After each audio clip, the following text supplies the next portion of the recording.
navugaga nti tuzakomeza dusabira abarwayi. None bwo nibukaga ko abakarismatike basenderezwaga harimo abasabaga ingabire. Ingabire basabaga ari iyo gusabira abarwayi, ndetse ntanemeraga kwamba nise yasabiye urukundo. Wabivuga wese ngo ndagusaba Nyagasani ingabire gusabira abarwayi bakaje bakira, ndetse yasabiye urukundo kariyo yasabira abarwayi se ntidutanga gusiga ko abarwayi. Simbyumve neza, ariko nubwo byari bitangiye kunzamwo, nibwo nabwana abantu mwese ahubwo mwasabye ingabire gusabira abarwayi mwasenderezwaga, mugaruke nti Imana cyo tuyisabye nikikora, ahubwo nuko mutakoresha iyo ngabire. None bwo nabonye abana b'abasore n'inkumi 8 ntangire iyo ngabire ndayifite kuko nahawe ubusaserdoti.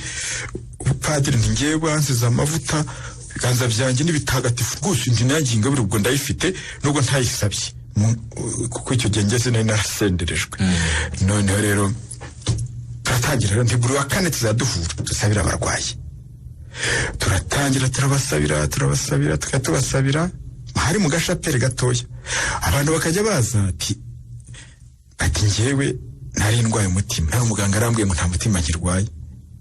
Turashimira Imana. Ingumba zimwe zigenda ari ingumba, none dore ndatwite. Turashimira Imana. Indwara zinyuranye baragenda bakamara nk'amezi 2 3 ibyumweru nkabenga, mbega amaze kubona ko akize akaza ati ngenda arakize. Twari tuzi ko ingabire iri mu ntuza muri iyo groupe yacu mwese. Twari tuzi uyifite idafite ku buryo budasanzwe, kutwanaga twese turamburiye ibiganza ku barwayi. Noneho rero zimwe ko byatangiye muri 87 91 mu kwezi kwa gatandatu, nibwo noneho yangabire yindi iriya niyo biti y'ubumenyi, kumenya ibintu bikozwe, kumva ibintu bikozwe. Abantu bakaba aho ngaho kumva ibintu Nyagasani akoze, kumva urugingo rukize, kumva Imana yakubwiye rwose, Roho Mutagatifu yarakubwiye, kumva ijwi biza ku buryo bw'ijwi, ngumva ibyo numva, kumva ari nk'ijwi ry'umuntu se mu mutima. Kuko ari n'igihe umuganira ukabaza n'ugasufasha gusobanukirwa. None hakaba ibyo ubona nko kureba video ukabibona, ukabona image ikaguca imbere, niba ari ukuboko kukaguca imbere, niba ari ivu ukaribona, ariko utamenya ari iryande. Amaso ukabona ukayabona. Ngubu nkubwira ndibuka umuntu afite amaso atukuye nk'indubaruba. Ntiyari umuntu ufite amaso meze nk'indubaruba, ntashaka kureba mu zuba, ntuwo muntu naze arakize. Umuntu aje yari afite igitambaro mu maso, akinze mu maso, ati sinjya ndeba mu rumuri. None se ko yakize kuraho, ariko ndebye ayo maso, nta maso niyo nabonye. Sinashaka kumenya uwo muntu, ariko ayo maso niyo nabonye, ko nane yabonye atukura pe. N'ubu ntabwo ubasha kumenya umuntu, ariko umenya ibibaye.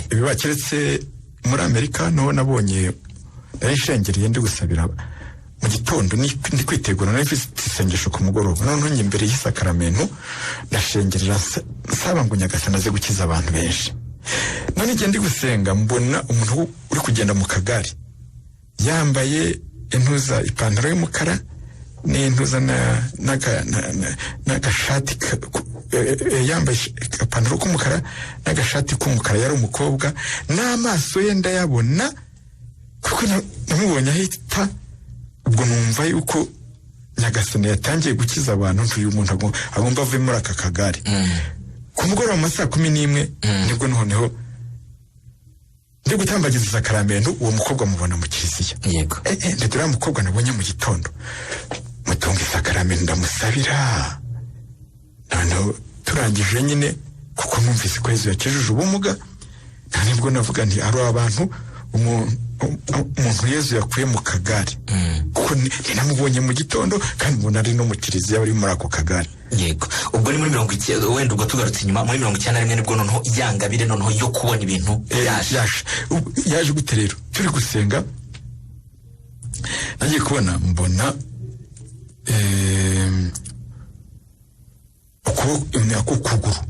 ukuguru kuza nk'inzoka mu kirere. Urumva tumaze gusenga turi gushimira Imana, mu gihe cyo gushimira Imana abantu baba batuje. Rero ntangiye kubona mbona ikirenge kiraje mu kirere kigenda nk'inzoka, ndavuga nti iki kirenge kirahagararaye, nsubira inyuma yanjye hari n'igikuta, ariko nkabona kigiye kunsekura kuko nabonaga kije cyihuta. No kigeze imbere yanjye numva ijwi rimbwiye ngo iki kirenge ni icy'ibumoso, munsi y'amano hamurya nk'ahari ibisebe, ariko nta bisebe birimo. Ubwo kiba kiragiye. Ngiye kubona mbona agatuza nta n'ishati yari iriho, kambaye ubusa, kari gusimbuka, numva ngo umuntu urwaye umutima. None ngira nyambona agahanga kari kugenuza kugenda imbere yanjye, noneho kikaraga kazungurira imbere yanjye. Numva ijwi rimbwiye ngo umuntu ufite isereri utashobora kugenda tuduruwa ngo agende neza, agenda zigizaga. Ibyo biba biragiye, mbona akaboko kagenda kagaruka kagenda, numva ngo aka kaboko n'ak'iburyo ngira ko ababara mu nkokora, biba biragiye. None ngiye kubona mbona ikibuno cyuzuye ibiheri byinshi cy'ibirandura imbere yanjye, numva ngo uyu muntu ntashobora kwicara ku ntebe. Noneho mbona inda y'umugore utwite, inda iraje imbere yanjye ngo ingumbi itwite ibaza niba izabyara neza. None cyanyuma rero cyaje ngo kubyara no kukumva, gusenga no kudasenga byose ni kimwe. Umuntu kuvuga ngo gusenga no kudasenga byose ni kimwe, nibwo natangiye kubashakisha rero. Ese haba hari umuntu ufite akaguru k'ibumoso munsi y'umuntu akamurya nk'ahari ibisebe ariko nta bisebe birimo.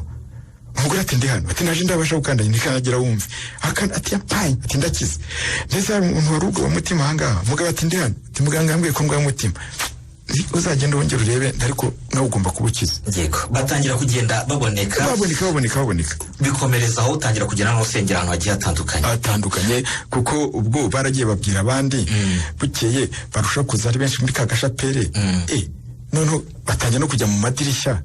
Noneho ngira ubwoba, njya kubwira musenyeri Ashove Tadayo, nguyu niwe wari umusenyeri wacu icyo gihe. Njya kumubwira ariko ntihari ibintu ngewe ndasenga nkabona ibintu, mwumva ibintu, kandi nabivuga nkabona abantu baraje kandi bagakira, bagasura kwa muganga basanga ari byo. Nibwo yambwiraga ati Padiri Barideti ni ikintu cy'ukwemera icyo ngicyo. Ati Petero na Yohani bagiye gusenga, ubuke ko bahagurukije kirema. Ati noneho uzabikore mu kiliziya kinini, ntubikore muri chapelle urebe.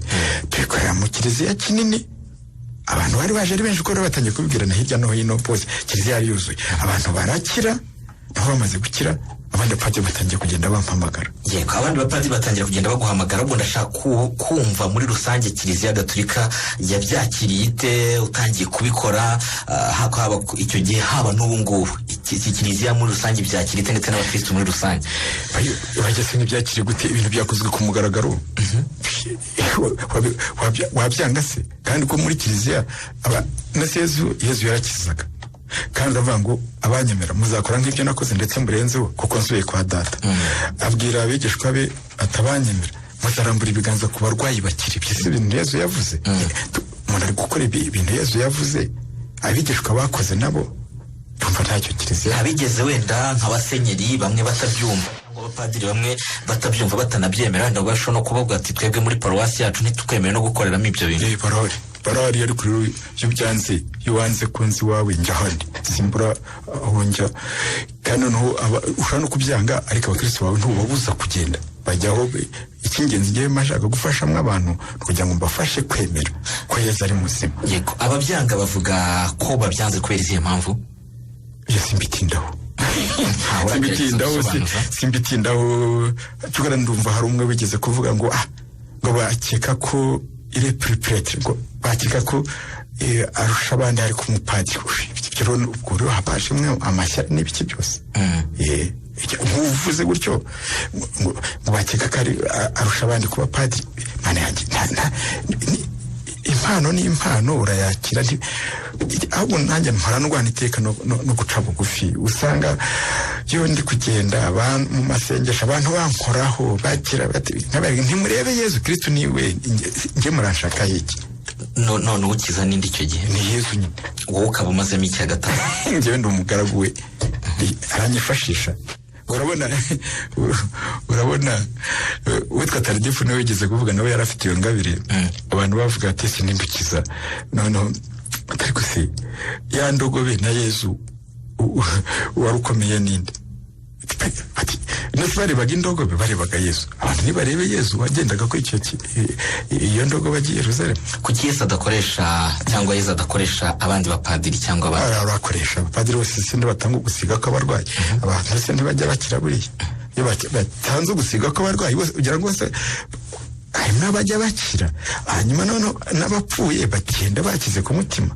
Itandukaniro ni irihe hagati yawe nabo? Nuko ufite ingabire yo kubona bya bindi. Oya, ese nanjye njyenyine. Oya, twese turi kimwe n'ukuri. Ikindi iyi ngabire yampaye yo gusabira abarwayi bagakira, cyane gusabira abarwayi we nawe uri umukirisitu. Ntiwaramburira ntiwaramburira ibiganza ku barwayi 50 ngo haburemo n'umuki. Ntibishoboka. Warabyiyemeje ko mu kwemera, kuko Yesu yarabivuze, abanyemera muzambira ibiganza ku barwayi bakire. Urumva rero ingabire gusabira abarwayi muri kiliziya ushatse kuyikoresha n'ukuri mu kwemera. Twaramburira abantu ibiganza ku bantu 50-60 mu kwemera kwa buri muntu wakira. Yego. Ubungubu yukoze isengesho ahantu hagiye hatandukanye, abantu benshi baraza nko kwivuze, ntabwo ariko bose bashobora gukira, harimo bamwe bakira. Ariko bose icyo twemeranywa nuko bose bakira ku mutima. Yego. Kuko gukira atari gukira ku mubiri gusa. Hari ubona abandi bakize akavuga ati nyamara Yesu ni muzima nanjye nabibonye, gusa no bukize ku mutima. Hanyuma tugiye kugukira ku mubiri, abakira nabameze bati? Abakira ku mubiri hazamo n'ubuntu bw'Imana, ariko kandi ikintu cya mbere kugira ngo ushobore gukira ni ukwemera. Itaje kuba waje isengesho burya uba wemeye ko epi akaba n'ikihe ushobora gukira kuko hari umuntu wagusabiye, ariko ajya gusabiye yemera. Ikintu cya mbere numva ni ikintu cy'ukwemera. Yego. Hanyuma wagizwe umurinzi w'igihango kubera ibikorwa bitandukanye wagiye ukora, nko gutangiza gahunda y'ubumwe n'ubwiyunge yatangiriye muri paruwasi ubarizwamo ya Mushaka, ikaba yarabyaye imbuto nyinshi ku baturage, ndetse muranagura mujya no mu yandi maparuwasi agiye atandukanye. Mu by'ukuri gahunda wayitangije ute? Se byarakoroheye nk'umuntu wari wanabuze n'aba mu muryango wawe muri jenoside yakorewe Abatutsi gutangiza gahunda nk'ingiyi? Urabona njyewe biri muri wa muhamagaro wanjye kera nkiri umusore, igihe numvaga ngo niba mbaye padiri za padiri mu Rwanda nigisha urukundo mu Rwanda, kuko Abanyarwanda badakunda, niba ndi Burundi ndi impunzi nuko Abanyarwanda badakundana. Ibyo rero nibyo bikindimo. Uko byagenda kose, nubwo jenoside yari ibaye, naravuze nti ntibishoboka, sinshobora kumanika amaboko. Icyampagurukije ni iki gufasha Abanyarwanda kubana muri jenoside. Urabona nk'umusirikare urwana, nta musirikare azakubwira ngo yatsinze intambara ataragize urugamba na rumwe atsindwamo. Jenoside nayifashe nk'urugamba mu ntambara, ntsinzwe urugamba kubera ko jenoside ibaye. Nahagurutse ngira ngo ndwane abantu bajye mu rukundo, none nabwo biragyoberanye, jenoside irabaye, nanjye baramfushije nabayeho hamana. Ariko kuba Imana yarashatse kumbaho, nuko yashaka kongera kunkoresha ngo bya binatekerezaga ndi umusore bibepi. Ubwo urumva nibwo natangiye nongera gusenga, nsanga uko byagenda kose ineza igomba gutsinda inabi. Baravugaga nti